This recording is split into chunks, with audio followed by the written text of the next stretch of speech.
नमस्कार दर्शकों, मैं तनिष्क नौटियाल और आप देख रहे हैं ऑटरिंग का यूट्यूब चैनल। हमें फिल्मी सितारों की कहानियां तो बहुत रोचक लगती हैं, लेकिन आज मैं आपको एक ऐसे वीर की कहानी सुनाता हूं जो बहुत ही छोटी उम्र में वीर गति को प्राप्त हो गए। भारत चमत्कारों का देश है। अगर आप इस पर एतराज भी करना चाहेंगे तो ऐसे हजारों किस्से हैं जो आपको हैरत में डाल देंगे और आपको भगवान और अन्य तरह की शक्तियों पर विश्वास होने लगेगा। धार्मिक आस्था के किस्से तो आपने सुने होंगे, लेकिन सेना से संबंधित एक बहुत रोचक किस्सा जो हर किसी को हैरत में डालता है।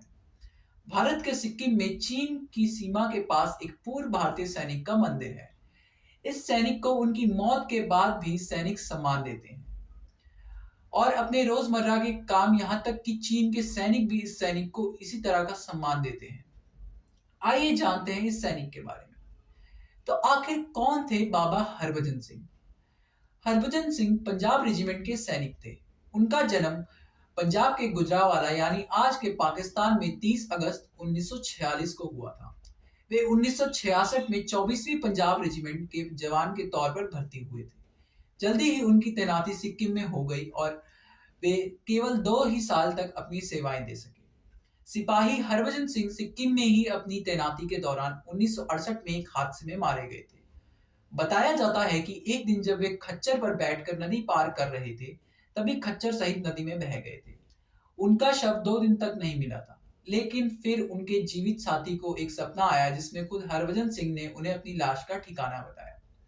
अगले दिन उनके साथियों को उसी जगह पर उनका शव मिला, जिसके बाद पूरे राजकीय सम्मान के साथ उनका अंतिम संस्कार किया गया।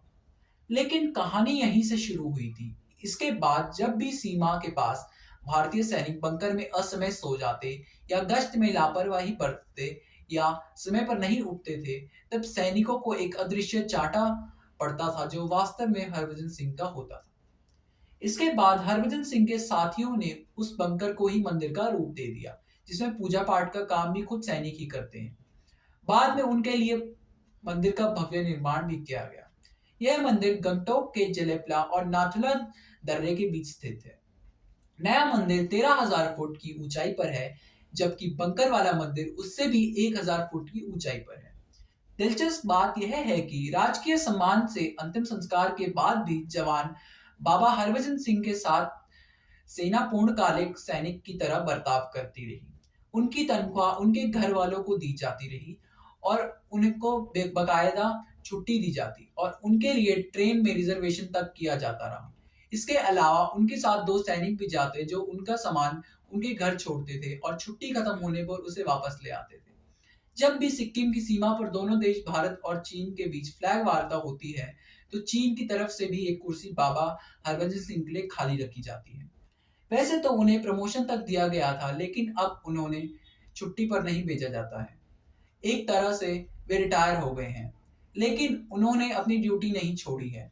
उनका कमरा और वर्दी रोज साफ होते हैं। रात को उनके जूते पर कीचड़ लगाए दिखाई देता है। यह सब भारतीय सैनिकों के लिए एक सामान्य बात है।